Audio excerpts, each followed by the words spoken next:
Hola, bienvenido a La Palabra en Punto, aquí en RTQ. El día de hoy quiero platicar contigo respecto de un tema que pareciera que solamente tiene que ver con la religión. Sin embargo, como te darás cuenta, no es exclusivo de la religión. Tiene que ver con la patria, con el arte, en general, con muchos aspectos de nuestra vida. Y me refiero al tema de los ángeles. El ángel, ese ser que nosotros conocemos, pues alado, y que es un personaje que le sirve a Dios. Bueno, para poder hablar de los ángeles, tendríamos que ver cómo surgen estos seres, cuáles son las primeras culturas o civilizaciones que los tienen dentro de su historia, digamos. Y para ello tengo aquí dos imágenes. Tengo dos imágenes. Como puedes tú ver, esta que está aquí, que estoy señalando con mi dedo, es un toro que tiene alas, pero tiene cuerpo de toro con alas y cabeza humana. Esta otra, como puedes darte cuenta, está de pie, pero tiene 4 alas. Y también tiene parte, digamos, mítica, o sea, que no es algo natural, pero como puedes ver también tiene una cabeza diferente, digamos. No es la de un ser humano que pudiéramos ver normal. Ahora, ¿a qué culturas pertenecen estas dos imágenes? Bueno, la civilización más antigua que tenemos como los seres humanos es la de Sumeria. Es el registro más antiguo, el Sumer. Ciudades como Ur, Uruk, Lagash, Kish, etc. Son las ciudades más antiguas, la civilización más antigua. Estamos hablando aproximadamente del 4500 antes de Cristo. Pues resulta que en esa civilización, aquellas culturas, tenían un ser protector, pero que también los protegía, pero también podía ser un ser destructor. Es decir, era un ser mitológico o mítico que protegía, pero también algunos de ellos tenían la capacidad de destruir. Esa misma idea la vamos a recuperar después, ¿en dónde? Ya en el cristianismo. Pero antes de llegar ahí, vamos a ver primeramente, en este caso en Sumeria. ¿Cómo le llamaban? Pues mira, los sumerios le llamaban lama. Posteriormente, por ejemplo, este que tengo aquí con cuerpo de toro, este que está aquí con cuerpo de toro, es un lamazu. Si yo hablo este nombre, este mismo ser, pero en Sumeria se llama lama. Cuando me voy a Sumeria, cuando me voy a Asiria, los asirios ya le llaman lamazu. Entonces, de Sumeria a Asiria es lama y lamazu. Bien, ahora, ¿y cómo le llamaban los acadios? Y luego los babilonio-asirios, babilonio-asirios. Bueno, pues resulta que los acadios le llamaban curibú. Los acadios. Por su parte, los babilonio-asirios le llamaban carabú. Fíjate, de curibú a carabú. En otras palabras, en toda esta parte del mundo, por los orígenes de la civilización, pasó de ser lama a lamazu, curibú a carabú. ¿Qué característica tienen todos estos seres? Bueno, que son regularmente o un león o un toro alado, pero con cabeza humana. En algunos casos tienen cabeza de un halcón, digamos, de un ave. Otra característica es que en algunos casos tienen 2 alas, como en el caso de este lamazu asirio, pero en otros tienen 4 alas, como este otro que te muestro aquí. Ahora bien, ese es el origen de estos seres. Posteriormente, estos mismos seres van a ser recuperados por otras culturas. Básicamente los griegos. Los griegos le van a llamar de dos maneras. Una forma es Eros, y ahorita vamos a ver cuáles son esos Eros, y la otra son los Nike o la Nike, ¿sí? Bueno, pero antes de ellos vamos a hacer un paréntesis con los hebreos. Resulta que los hebreos también tienen ángeles. Ellos les llaman malaj. Malaj. En plural se dice malachim. El im es plural en hebreo. Bueno, entonces malaj o malachim.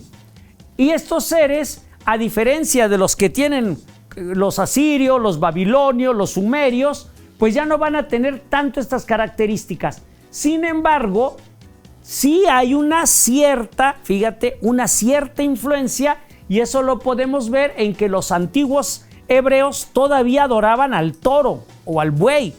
Este toro, así como lo podemos ver aquí, también fue adorado por los egipcios, con el toro Apis, por ejemplo, o el buey Apis.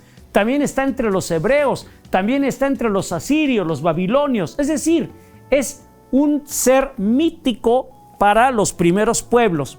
Ahora, estos seres, repito, son los originalmente llamados ángeles, los que después vamos a conocer como ángeles. Para poder entender este paso de la idea de estos seres a lo que nosotros concebimos como ángel, pasamos a los griegos. Te decía hace un momento que los griegos tenían dos figuras para hablar de estos seres protectores o destructores. ¿Cuáles son estos seres protectores o destructores? Eros. ¿Y cuál es el Eros? Bueno, pues resulta que Eros es un niño alado. Es un niño alado. Y la otra es una mujer alada, pero ya no es un niño, es una mujer y se llama Nike, Nike. Algunos, en algunas marcas deportivas les dicen Nike. Error, no es inglés, es griego. De tal manera que no es Nike, es Nike o Nige en griego. Y bueno, ¿qué significa esto? Significa victoria, es la diosa de la victoria. Ahora, fíjate que en ambos casos lo que estamos hablando es de seres alados, a diferencia de los hebreos. ¿Por qué? Si nos vamos al Antiguo Testamento, fíjate que, por ejemplo, en la Biblia, pero en el Antiguo Testamento, ¿cómo es representado el ángel? No así como nosotros lo vemos con la influencia griega. ¿Cómo lo representan? Si leemos, por ejemplo, el libro de Ezequiel, nos vamos a dar cuenta que tiene 4 rostros, 4 caras, que tiene 4 alas, como este que está aquí. 4 alas. Y además tiene muchos ojos. Ese es un ángel, es monstruoso, digamos, con todo respeto.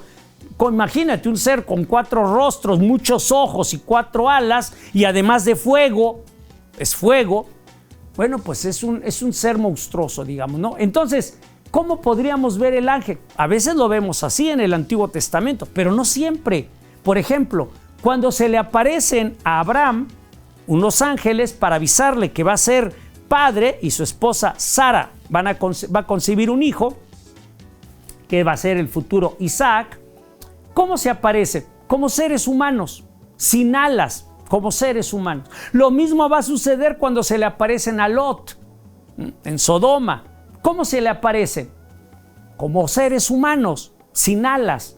Lo mismo le sucede a Josué, el que va a seguir después de Moisés, va a dirigir a las tribus de Israel. Bueno, ¿cómo se le presenta este ángel? Como un ser humano también, sin alas. Entonces, ¿cuál es la forma que tiene un ángel en el Antiguo Testamento? Pues puede ser un ser con alas, con 4 rostros, con muchos ojos, pero también puede adquirir una forma humana o representarse de manera humana cuando se le aparece a los seres humanos. En cambio, fíjate que cuando me voy a la cultura griega, que después la van a retomar los romanos, es decir, la cultura greco-latina, invariablemente tienen alas y nada más son 2 alas. Ya no son 4 alas o 4 rostros, etc. Son 2 alas. El primero es este que te acabo de decir, que es el Eros. El más famoso de estos Eros se llama Cupido. ¿Lo recuerdas? Es un niño pequeño, regularmente sale desnudo, con arco, flecha, su carcaj es donde guardan las flechas y dispara a las personas para que se enamoren. Bueno, pues ese Cupido, ¿qué cosa es? Es un puto. Fíjate que la palabra puto va con doble T. Pu-T-T-O. No es una grosería, está en latín. Puto en latín significa, putus significa niño. Eso es lo que significa, niño. En plural se dice puti. Pu-T-T y latina, puti. Y estos seres que tú has visto, por ejemplo, en muchos cuadros, regularmente en diferentes lugares, y vemos esos que la gente les llama angelitos, con unas formas así como muy viendo hacia el cielo o volteando de manera tierna hacia quien los observa en el cuadro. Bueno, pues no son ángeles, son putis.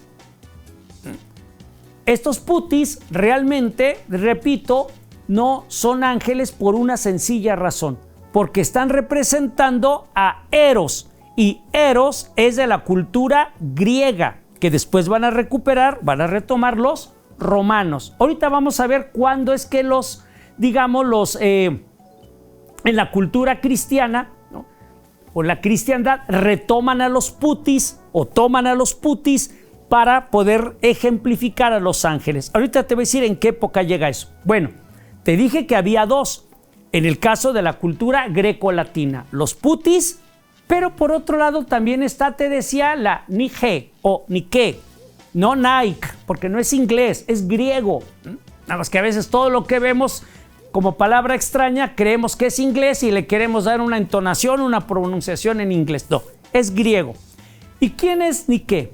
Te voy a poner un ejemplo bien sencillo.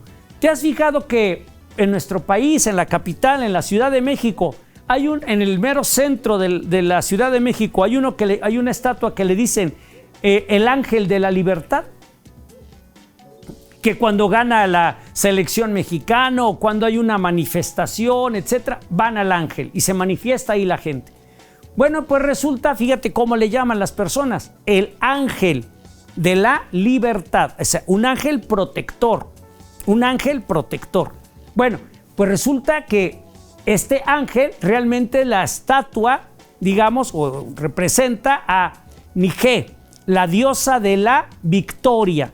Esta diosa representa precisamente el que algunos competidores que se encomendaban a ella le ganaran a otros. Entonces eran los más veloces, los más fuertes, los que ganaban en las competencias en la antigua Grecia y luego en la antigua Roma. Se encomendaban a ella. Ahora, fíjate que en este caso es el ángel de la libertad. ¿Y qué tiene? Bueno, tiene una corona de oliva, etcétera. ¿Por qué? Porque te decía al principio que los ángeles son seres o protectores o destructores. Vamos a pensar primero en un destructor, un ángel destructor. Piensa en Sodoma y Gomorra del Antiguo Testamento. Cuando vienen los ángeles y se le aparecen a Lot, ¿no?, le dicen, ¿sabes qué? Se va a destruir esta ciudad, bueno, Sodoma y también Gomorra. Son ángeles que vienen a destruir, ¿no? Lo mismo sucede el ángel que se le aparece a Josué, va a destruir al enemigo. Hay un ángel destructor, pero también hay un ángel que protege, que cuida, que da la victoria. Como cuando decimos ángel de mi guarda, ¿no? Protégeme. Bueno, pues guárdame, protégeme. Entonces, el ángel o destruye o protege. Tiene estas 2 características. Bueno, pues te decía del ángel de la libertad. Fíjate que tiene esta corona, ¿no? Cuando nos vamos al himno nacional mexicano, fíjate qué decimos. Hablamos del arcángel. ciña o patria. ¿Te acuerdas? Ciña es ceñir, ponerte, o patria, en tus sienes una corona de oliva, digamos. Ahora, y dice que el arcángel, y nos habla de un arcángel, fíjate, por el dedo de Dios escribió. O sea, tenemos ahí una influencia religiosa totalmente en el himno nacional cuando hablamos de Dios, pero también cuando hablamos del arcángel. Ahorita vamos a ver qué es eso de arcángel y qué diferencia hay con respecto de un ángel. Bueno, entonces volviendo al punto, esta diosa de la victoria es un ángel, lo que nosotros llamaríamos un ángel, por eso le decimos ángel de la libertad, aunque no es un ángel realmente, pero así lo asumimos. Y esta, junto con Cupido, o sea, con Eros, estos dos seres alados de la cultura grecolatina, van a ser retomados por la cultura cristiana. Que repito, no van a ser ángeles, van a ser putis. Bueno, ¿cuándo empieza esta influencia? En el siglo IV. En el siglo IV de nuestra era se empiezan, en todo lo que es la iconografía, digamos, religiosa, se empiezan a dibujar ángeles. Y estos ángeles se les ponen alas. ¿Por qué se les ponen alas? Porque la palabra ángeles o ángel viene del griego ágelos. ¿Y qué significa ágelos? Mensajero, porque son los mensajeros de Dios. De tal manera que entonces, si son los mensajeros, tienen que ir y venir. No van caminando. Como son seres espirituales, ¿cómo se les representa? Con alas. Esa es una figura metafórica para dar a entender de que van, digamos, volando, pero no en un sentido material, como si fueran un ave.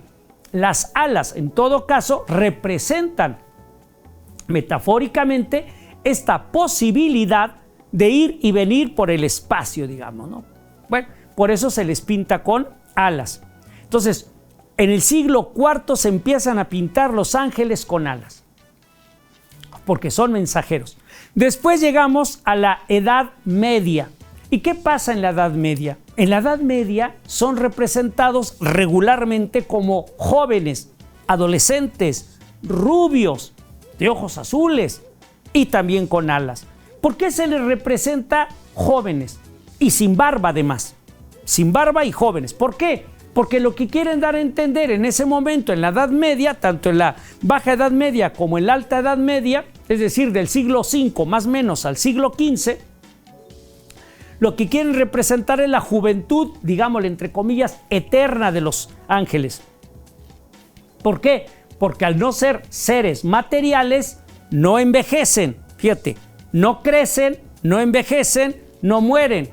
Por lo tanto, están en una constante juventud. Pero fíjate, son jóvenes. ¿Por qué hago este énfasis aquí? Porque hay un cambio total cuando llegamos al Renacimiento. En el Renacimiento, estoy hablando de finales del siglo XV, 1400 y fracción, todo el siglo XVI, 1500, todo el siglo XVII, 1600, o sea, en el Renacimiento, pues resulta que van a recuperar la idea de los putis, lo que te decía hace rato. Y entonces empiezan a pintar a los ángeles con formas de niños. Fíjate, primero eran jóvenes, ahora los representan como niños. ¿Y por qué es aquí importante mencionar que es como niños? Bueno, porque quieren dar a entender de que no crecen, ¿no? Niños. Luego de ahí pasamos a la etapa del neoclasicismo. En el neoclasicismo, ya te estoy hablando de 1800, siglo XIX, se les empiezan a pintar a los ángeles, pero con formas más naturales. Aparecen también mujeres. Por ejemplo, el ángel caído, una de las grandes pinturas del siglo XIX, Gustavo Doré, etc. Es decir, se empiezan a pintar estos seres, pero con formas más naturales, ya no como putis, como niños. Ahora, te decía hace un momento, ¿qué diferencia hay entre un ángel y un arcángel? Bueno, pues ángel viene de angelus en latín y a su vez angelus viene de agelos o agelos en griego, te decía hace un momento, que significa mensajero. En cambio, si te digo arcángel, arc es el prefijo de arqué, o sea, arjé. Y arjé significa primero, líder, jefe. Entonces yo te digo, arcángel, ¿qué te estoy diciendo? Pues te estoy diciendo el jefe de los ángeles, el que tiene la supremacía. Otros más, por ejemplo, hay uno que es el serafín. La palabra sera, en hebreo antiguo, significaba serpiente. Luego significó que arde o quema. Fin es plural. Entonces, ¿cómo se traduce? Serafín. Lo que quema, lo que arde. Es decir, el que tiene la fuerza para poder quemar, para poder incendiar, digamos, ¿no? Otro más que no aparece en la Biblia, pero sí está en algunos libros hebreos, como por ejemplo el Talmud, o también otro más puede ser el Zohar, es el Metatrón.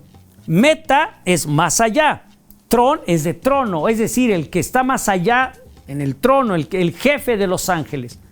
Ahora vamos a ver, estos son ángeles buenos, por llamarle de alguna manera. Vamos a ver los malos.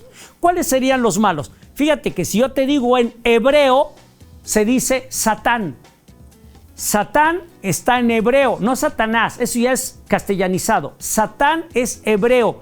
¿Cómo te di? ¿Y qué significa Satán? Enemigo, el contrario. ¿Cómo se dice eso mismo, enemigo contrario, pero en griego? Diabolos. Diabolos. ¿Cómo lo decimos después? Pues pasa al latín, llega al español, es el diablo. ¿Qué significa Satán? En hebreo, opositor, enemigo. ¿Y qué significa diablo? Bueno, diabolos, lo mismo, enemigo, opositor, pero en griego y luego en latín. Tenemos otros más, por ejemplo, Samaliel. ¿Qué es Samaliel? Bueno, es veneno de Dios. Es el líder, el que lideró toda la conspiración en contra de Dios, según nos narra las Sagradas Escrituras. Y así tenemos otros más, ¿no? Que son personajes, digamos, ángeles, pero en un sentido negativo. Por ejemplo, uno más es Lucifer. Aunque este nombre es muy interesante porque Lucifer viene de lux, que es luz, y ferre en latín, que es llevar. Si traducimos Lucifer, lo que dice es el que lleva la luz, el que porta la luz. Es algo muy hermoso, de hecho, su nombre, el que porta la luz. Obviamente sabemos que el que la portaba, pues llega a la rebeldía y se pone en contra de Dios. Bueno, pues hasta aquí podrás observar que entonces tenemos una influencia muy fuerte respecto de la cultura grecolatina. Tenemos a los putis, que realmente no son ángeles, son eso, putis, pero que nosotros le hemos dado este sentido de pequeñitos, y lo que queremos dar a entender ahí es que pues no crecen. Estaríamos con un problema en un momento dado, porque si están pequeñitos, entonces los ángeles, hay ángeles niños y ángeles jóvenes y ángeles más grandes, pero ¿cómo? Si no crecen, ¿te fijas? Es una influencia totalmente grecolatina. Bueno, pues hasta aquí, espero que sea de tu interés, que esto haya sido, digamos, útil, conocer de dónde viene, desde los Lama Lamazu, etcétera, hasta ahora. Te agradezco la atención a este programa y te recuerdo que si quieres ver alguno de los programas, de los episodios que ya pasaron en algún momento dado, puedes ir al canal de YouTube de aquí de RTQ, escribir la palabra en punto RTQ y vas a ver los programas anteriores. También te invito a mi canal Martín Hurtado en YouTube.